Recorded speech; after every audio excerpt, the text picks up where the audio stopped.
Dom, right here in front. Congratulations on a victory. What are your initial thoughts after a performance like that against Pedro Munhoz? It just feels good to be back on a win streak, I guess. I had a couple fights that didn't go as well. My body just wasn't feeling in rhythm, and it feels good to be back in rhythm.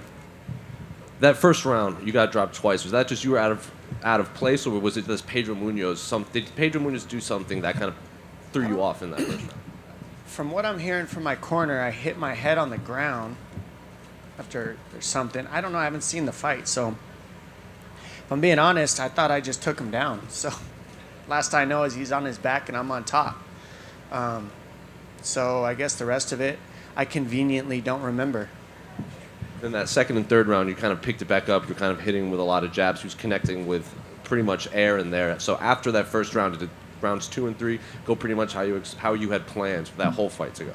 Yeah, I wanted the whole fight to be like rounds 2 and 3. Obviously, I generally have it that way, but I think he also knew that his power and everything that he has is the most dangerous in the first round. So I think his team played a good game plan, is what I'm guessing. He came hard in the first, and he had good timing and good speed in the first, so I had to adjust a little to it. But once I got that timing and that speed, I adjusted well. And I know you said you don't remember or you haven't seen it, but was there a moment where you had to kind of shake off the cobwebs after and kind of get your bearings back after being dropped twice? Like I said, man, I just had him on his back. And then I know you like to fight up. You want to fight in the rings, but Marlon Vera's already tweeted he wants to fight you. Pierre Yan says he wants to see you fight Jose Aldo. Are there any specific names above you? I know you don't really like fighting down, but are there any names above you that you would like to match up with next? Yeah, I mean, I'm not going to say no to an Aldo fight just because, that moves me closer to the title. Aldo's a legend in the sport. I have nothing but respect for all these guys. So I'm trying to go, I'm going up towards the title, and the champ's saying that too, and I'm not going to say no to anything. What I'm going to do is be present instead of in the future where there's absolutely no peace, and I would encourage everybody here to do the same. You have no control over the future. You have no control over the past, so I'm just going to stay right here on my win. One of the things that I remember from being a champion is after you win the belt and you come up with your title, media and everybody's telling you everybody that's going to beat you next or everybody that's next, and it's like we never, as athletes, get to enjoy the present moment, and media doesn't allow it because everybody wants to move to the future. So I'm going to stop you right there and say I'm enjoying tonight. I'm going to have some shots of tequila with my people and my family who suffered with me, and I won this for them. And fuck the future right now. Did you happen to see Sean O'Malley's performance? I saw a piece of it. I was trying to shower up. He's somebody that we need in the sport. He's bringing eyes. He's, Shelby, Dana said it himself, like, they're doing what they can with him to build him. I have respect for him for what he brings to the table, for the fan base he brings to the table. So kudos to him.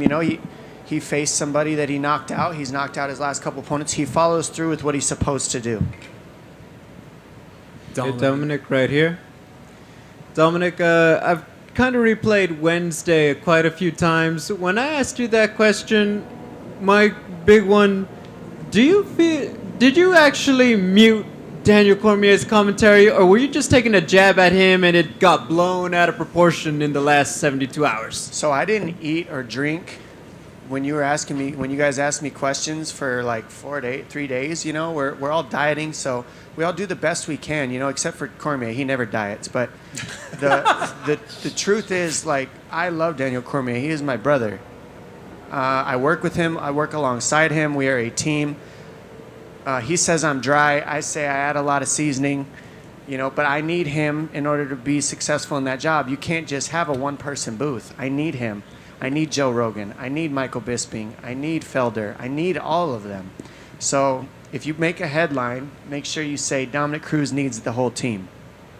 Fair enough. I want to ask just a bit of symmetry. People talked about, a couple years ago, your fight with Cody. Recently this year, we see Joseph Benavidez retire. I'm sure you've seen the result. It did not go Cody's way tonight. and yet Dominick Cruz is still here, still going, still fighting top opponents. I mean, what's the secret? I mean, so some fighters, as you know, those injuries, they don't really come back and get to enjoy this kind of success. That's a great question. I think if I'm gonna none of us know what's gonna happen before these fights. None of us. Well, you can say whatever you want, but none of us know. So you just put in the work. I put in the rounds. I put in the work, and I showed up, and I'm able to execute. It hasn't always gone my way. I've got 3 losses, so I learn a lot from my losses, and I make adjustments. I think even my media, I'm speaking differently. I have a different view on this whole thing, this whole game, after winning the title, losing the title, winning the title, losing the title. And then now they got me, down number 9 and just working my way back up the rankings. Like it's a humbling experience. Let go of the ego, be a team with everybody. I need the whole division to be who I am. I look at and now as an analyst as well, I look at everybody as like teammates. It's different. I used to just see it as I'm going to kill every one of you, and now I see it as I need all of you to do anything. It's just a different frame of mind for me, and I think I've had to rebuild that through the injuries, rebuild my mindset through the injuries that I've had, and rebuild my mindset through the losses that I've had, and learn along the way. But I don't know why other people haven't been successful. I haven't been part of their camps, but I know that Cody is a champion, obviously, in his heart and mind. I think he'll get back on track. He's still very young. Cutting down to 25 is, I don't even know how that's possible for him, but he made it work, and he said it was easy. So I think he'll be fine. Just give the guy some time and let him find his bearings with his team or whatever he needs to find. I got nothing but faith in the guy. And as for Joseph Benavidez, he's a legend too. I love that guy. Like I said, I wouldn't be where I'm at without him. I had 8-round wars with that guy, and I have a cut on the bridge of my nose from him that I'll never forget. Things like that, they become a piece of your life forever. If I'm late to the party with this, I apologize, but is there a particular reason why you like standing up during these things as opposed to everyone who likes to sit down? I couldn't tell you why everybody sits down, but they should stand up, because we're all standing up. We're all on our feet at the end of this thing. It's about self-respect and representation for me, and my foot hurts, and it's almost like, who cares? It's a me thing, for my own mind, for my own spirit, whatever. I don't know. It's just me.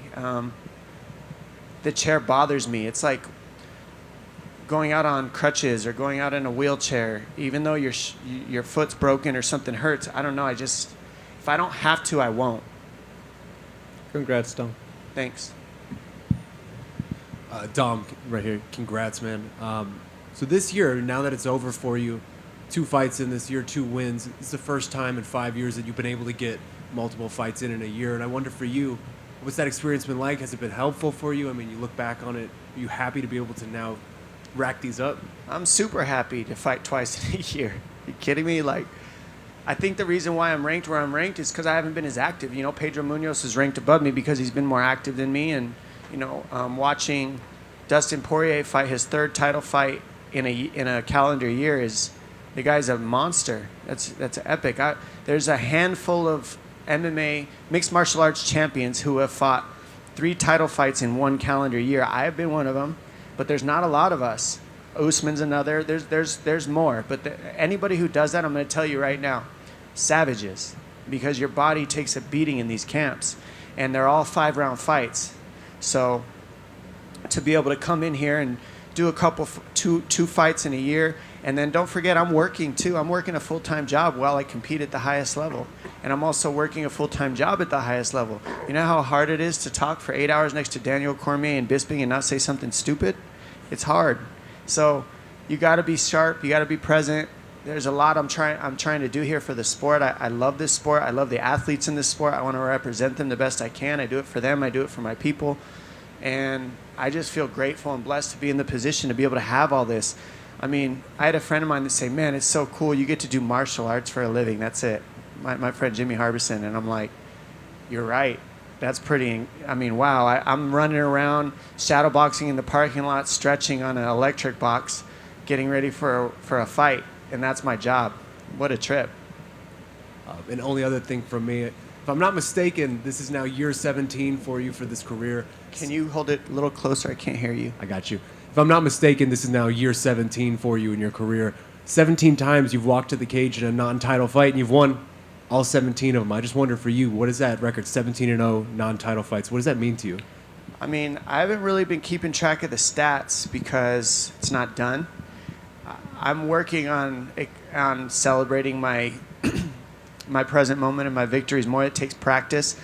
You know, a lot of us get our results and we just pass right by it like it's nothing. So that's part of why I'm trying to stay present and not move to the future like I've been saying. It's nothing personal. It's just it takes practice. It's not easy because I like to keep going. I like to create results. To get to be at that to break records the way I'm doing, to keep doing what I'm doing. Like I said, I'm very grateful. I feel like there's a lot of luck mixed into it, but we make our own luck. You know, when people say good luck, I say luck is for losers. But at the same time, I'll take it because, you know, you need everything you can get in this sport. Look at these savages in my division. Look at everybody in this thing. Best in the world. These guys are the freakish athletes with a lot of humility. You can talk to any one of us. You try to talk to somebody who plays a game like football or basketball, you can't even look at them, or baseball. They won't even look at you half the time. I've done it. I've been there. So I just love these people. I love the sport. And I'm glad that I can be here and do what you said. I didn't know that. So thanks. Congrats, man. Hey, Dominick, congrats on the victory. Just got a question for you. At the post-fight, you made a little bit of a jab at Keith Peterson, congratulating referee Mark Goddard. Question for you is, in that first round, did any kind of flashback go back to the fight with Henry Cejudo? Do you have any kind of doubts or trepidations that they would stop the fight? And what was going through your mind? Well, no, I had a conversation with Keith Peterson in the back before that fight.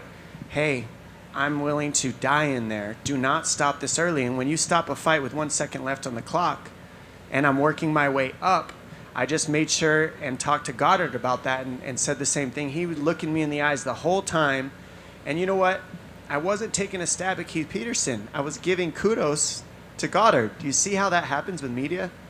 Like, that's always how it happens. It's like, who said I took a stab at Keith Peterson? You did. I didn't. So I'm not mad at you, but I'm saying that's how things get twisted up in this world. I was giving kudos to somebody, and it got twisted into me stabbing at Keith Peterson. That's not true. Me and Keith Peterson spoke one-on-one, eye to eye. And I took responsibility for putting myself in that position. He took responsibility for where his position is in that place. And you know what? Keith Peterson has shown up and done a great job in his fights. I've seen an adjustment. He's let some people go. I mean, I don't know if you've watched his last few fights, but he's let some people go that I was like, yes, please, I wish you would have done that for me.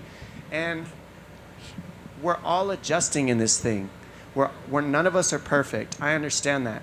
It pisses me off that happened.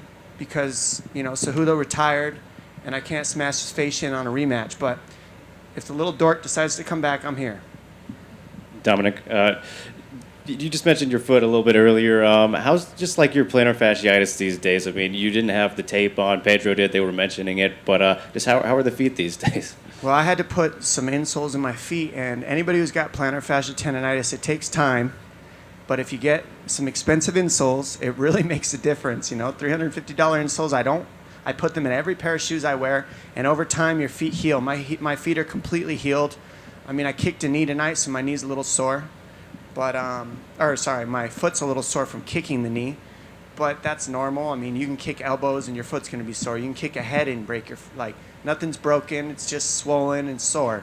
So the feet are money. Feet feel good. Oh, that's good to hear. And were you surprised by his takedown defense in this fight, Pedro? I think with him, I wasn't surprised. He knew what I was going to be trying to mix it up. With that, it's not always about completing the takedown. If you think about it, the takedown attempt set up my striking. And so that allowed me to outstrike him in the end. And it got him kind of freezing a lot, I feel like. So I've said this in commentary, you know, you don't always have to finish these shots. You just got to keep staying active, keep staying on them, and then that pulls the hips back, which opens up uppercuts, hooks, things of that sort.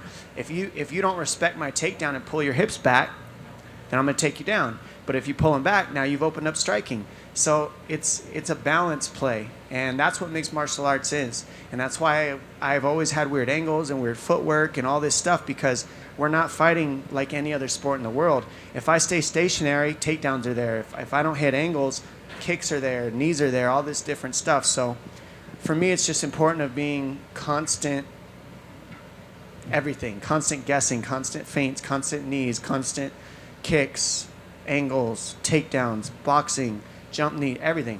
It's important to be that, I think. So with that in mind, were you maybe more surprised that he didn't let you take him down? Because he's a great grappler, you know, great submission artist. Yeah, no, I mean, Pedro Munhoz is an OG. Like, I'm not surprised that he didn't let me take him down. It's a pride thing. The dude's got pride. Nobody wants to be put on their butt. It takes a man to hold another man on his back, is what my wrestling coach said in junior high.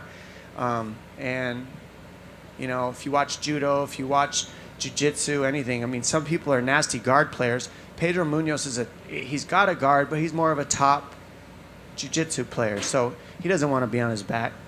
He did a good job defending the takedowns. Kudos to him, but I'd expected nothing less. The guy's a beast. I mean, people should be talking more about his legacy, I believe, but what do I know? And did you notice a difference, you know, going from the Apex to, you know, back to a normal show? Yeah, definitely. Completely different. The fans make this, is the best thing I can say. The fans make this sport. It feels so different with fans. Like, it's a completely different sport with fans. Completely different. In the Apex, don't get me wrong, it's great that, think about this, the UFC has kept us working through the entire pandemic. Kudos to Dana White, kudos to UFC, IMG, WME, Hunter, Sean Shelby. Listen, they're not forcing things on us, if you know what I'm saying. We're all free to do what we need to do so we can keep working. We have all stayed employed through this entire thing. The UFC has gone up almost 50% in viewing. It is the fastest growing sport in the world. They're doing their job. They're not forcing anything on us. They pay us. Like, you want to talk about pay from us? We're all making money. Well, half the nurses in the world are being laid off. It's tragic. Thank you, UFC. I will always have your back for this time. I will always remember what you've done for me and the rest of these fighters. It's pretty incredible if you really break it down and think about it. And last one for me, Dom. I'm not looking too likely that we'll see any of these matchups, but if you could get one back, would you prefer Cody or Cejudo? Oh, I'd definitely prefer to fight Cejudo again. I just that didn't do well with me with the way that I mean, like I said, 1 second on the clock. I needed more time to just get going. I didn't have, I don't want to make excuses. it was in a pandemic. Yeah, no training partner. I took that on short notice. He had a full camp for Aldo. I vied for that. I pushed for that fight. Aldo got shut out of the country because of the pandemic. He was supposed to have that fight, so they were training for 12 weeks, 10 weeks before that fight. I got like 5 weeks. I sparred, I think, 10 times before that fight after shoulder reconstructive surgery. Not an excuse, but I know I can show up better. How I showed up tonight, this version of me is with all the sparring rounds that I need, me training the way I know I can and the way I know I need to, and that's a different fight with him. Don't get me wrong. The guy's an Olympian. He knows how to fight. Still a little dork, though. Congrats, Dom. Dominic, you were adamant after the fight to make a point about that we need to stick together and not let them divide us. Can you illuminate on more of your thought on what you meant by that? In this time, whatever's going on with who's leading this country, there's a group of 12, 15 people making all these decisions for the entire world right now in the United States, especially, and stay at home for Thanksgiving, don't bring your family, like everybody's divided in their opinions. So what I'm trying to say is if you take a bucket of water and you dip it in the ocean and you separate it and you put it on land, that bucket of water is going to disintegrate. It's going to get mosquitoes. It's going to get stagnant. It's going to evaporate into the world. But the second that starts happening, no matter how dirty the water is, no matter how nasty it is, if you pour it back into the ocean, everything goes back to normal. It survives. It's so important that we come together and not separate. Separation is not going to heal us. Coming together, working together, and let's say you have different opinions. Be neutral about it. Nobody needs to be right or wrong is what I'm trying to say. It doesn't need to be judgment. It doesn't need to be right and wrong. It could be, let's be in possibility together instead of you're right and I'm right, or I'm right, Like be in possibility that we both can be right. And now, you could sit on that end of the table. I'll sit on this end of the table, but we're in the house together. let's all come together. It's so important because that's what we are as humans. We are all one. We're all connected. I can't stress that enough. And to me, that's what will save us all during this pandemic. And about coming together, when you were walking in, you were talking to one of the coaches of Alpha Male, and which the rivalries, a big one in MMA. What is your relationship with Team Alpha Male nowadays? Honestly, like I said, I've really changed my speed on things a lot with where I'm at through the injuries, winning the belt, losing the belt, winning the belt, losing the belt. It's like I couldn't be where I'm at without them challenging me the way they did. I couldn't compete at the level I do without the wars I had with Alpha Male. I faced half their team. I mean, they paid for half my houses. You know what I mean? I'm so grateful for them. So I love those guys. I do. And Emmett, he's a beast. That dude just came after ACL surgery and got a win. I can tell you what he did is monumentally tough. And he beat a guy who's an active fighter, who's young, hungry. Ige's no joke. So respect to Ige, respect to Team Alpha Male for what they're doing. They're still in the game, still going. Look at Emmett. And yeah, nothing but love. Thank you. Yeah.